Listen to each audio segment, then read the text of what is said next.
Alors ici, j'ai maintenant besoin d'un diamètre qui soit en millimètres. Donc je dois ramener ce diamètre en millimètres. J'introduis ma formule, je prends la valeur ici, je multiplie par 1000 pour revenir à millimètres. Voilà. Alors vous allez comprendre avec moi ce qui se passe, c'est ces valeurs que je viens introduire dans mon logiciel, parce qu'on a besoin des diamètres, des valeurs de diamètre commercial, c'est-à-dire des valeurs de diamètre qu'on peut trouver dans les marchés. Comme vous pouvez le voir dans les livres d'hydraulique urbain, du professeur Jacques Bovin, ingénieur civil et de génie rural. Alors, dans ce livre d'hydraulique urbain, on peut voir dans la page 57,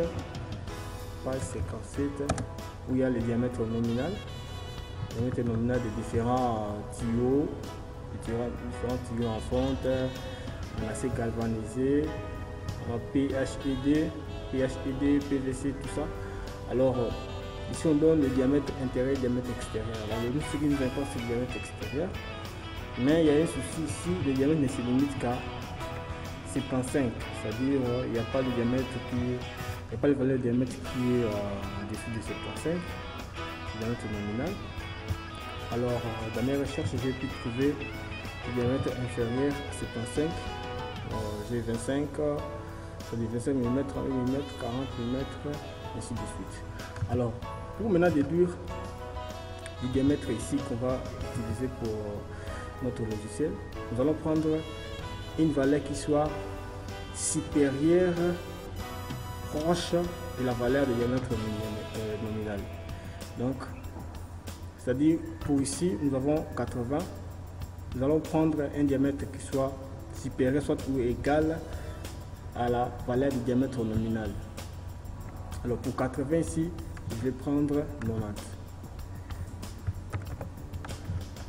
Je vais prendre 90. Pour 67, je vais me plonger dans les 75. Et ainsi de suite.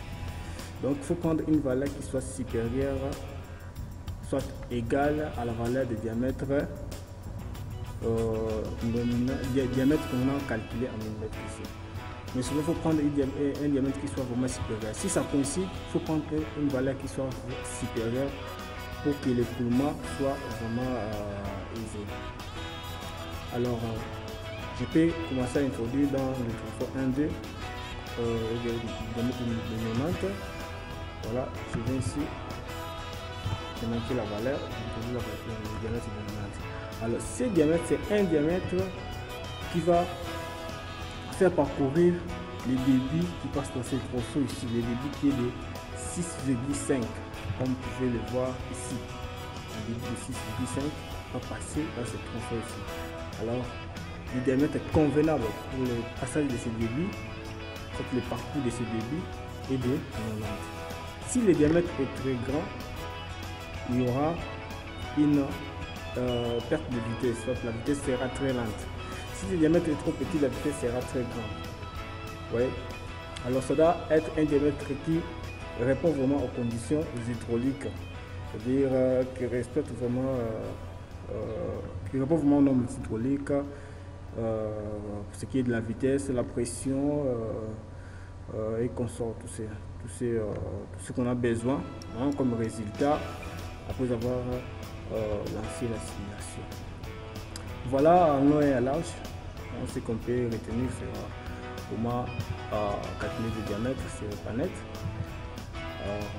Pour ce qui est de la simulation que nous allons faire prochainement, nous allons montrer comment lancer la simulation.